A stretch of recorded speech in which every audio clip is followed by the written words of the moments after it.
Now I want to talk about something many parents, and especially of teenagers, find confusing and often alarming. Why so many smart kids lose motivation? Why smart kids get stuck? And how to help a child avoid this pattern. This is one of the most common things parents of teens say to me. My child is smart, but they don't apply themselves. My child has so much potential, but they're not interested in anything. My child doesn't want anything. First, and this is important to understand, in most cases, this is not laziness, and it is not a character flaw. It is a developed pattern. A smart child loses motivation when the brain starts linking effort to threat. Threat of failure, threat of judgment, threat of embarrassment, threat of not being good enough.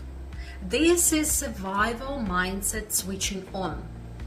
And once survival mindset is running the system, motivation collapses. Because motivation depends on one core belief. What I do matters. My effort creates outcomes.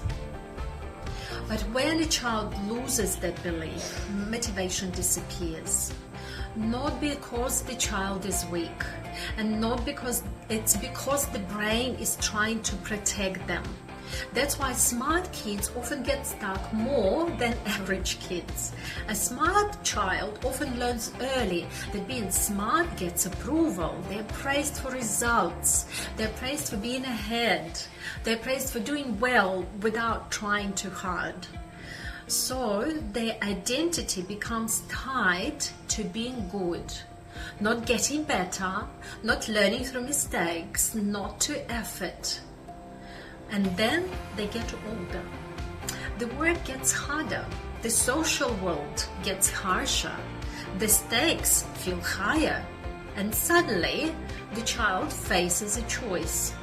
Try and risk not being the smart one anymore, or avoid and protect their identity. Most brains choose protection. That's survival. So the child starts avoiding, they procrastinate, they get distracted, they forget, they do the bare minimum, they pretend they don't care. Because if they don't try, they don't fail. And if they don't fail, they can still secretly believe that they are capable. This is a very common survival strategy. On the outside, it often looks like this. A child who used to be curious now wants clear instructions for everything. A child who used to experiment asks, "Is this right?" every few seconds. A child who used to enjoy learning says, "What's the point?" A child who used to handle feedback takes everything personally. And a child who used to try again quits easily. And unfortunately, parents often respond in ways that make sense to them but doesn't help at all. They push harder, they lecture, they punish, they add more tutoring, they remove privileges.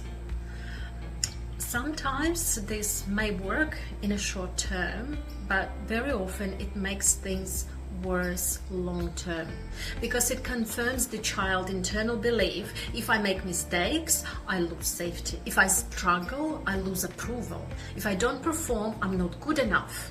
And survival mindset becomes even stronger. Now add puberty into mix. Teenage years are when identity becomes the main project. Social belonging becomes high stakes. Comparison becomes constant. Embarrassment becomes painful.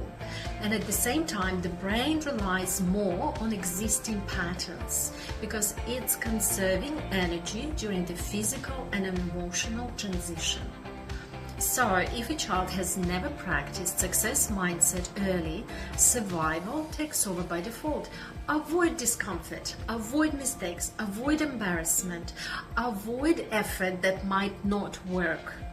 And this is why smart kids get stuck, not because they lack ability, but because the system inside them is designed to protect them from the feeling of failure. And here is the most important part. Motivation is not something you can expect. Motivation is something you build. It comes from within, from feeling capable, from small wins, from handling difficulty and surviving it, from learning to make decisions, from experiencing that mistakes lead to improvement, not punishment. And this is why Mini Boss is not just about business. Mini Boss is a structured training environment where children practice success mindset every week. They practice making decisions when there is no perfect answer. They practice handling feedback without collapsing.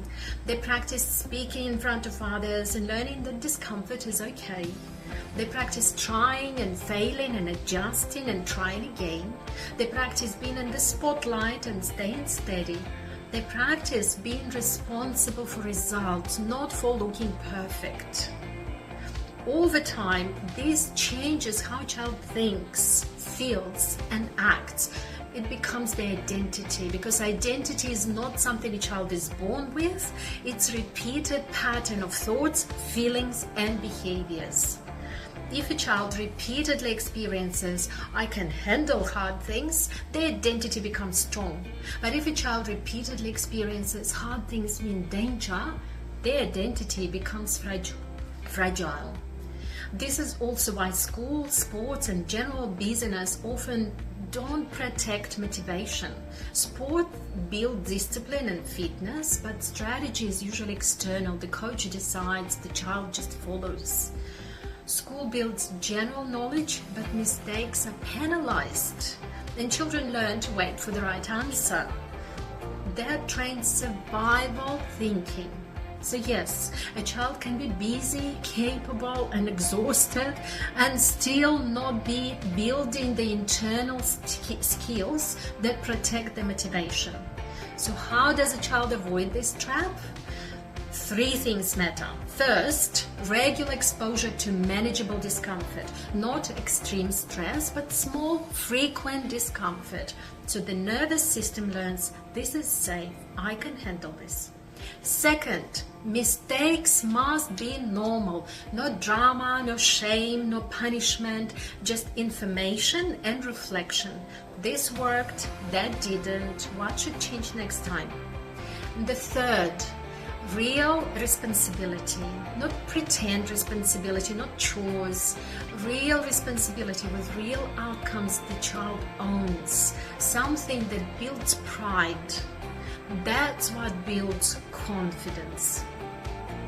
Confidence is not a personality trait, it's a belief in capability that I can figure things out. What I do matters.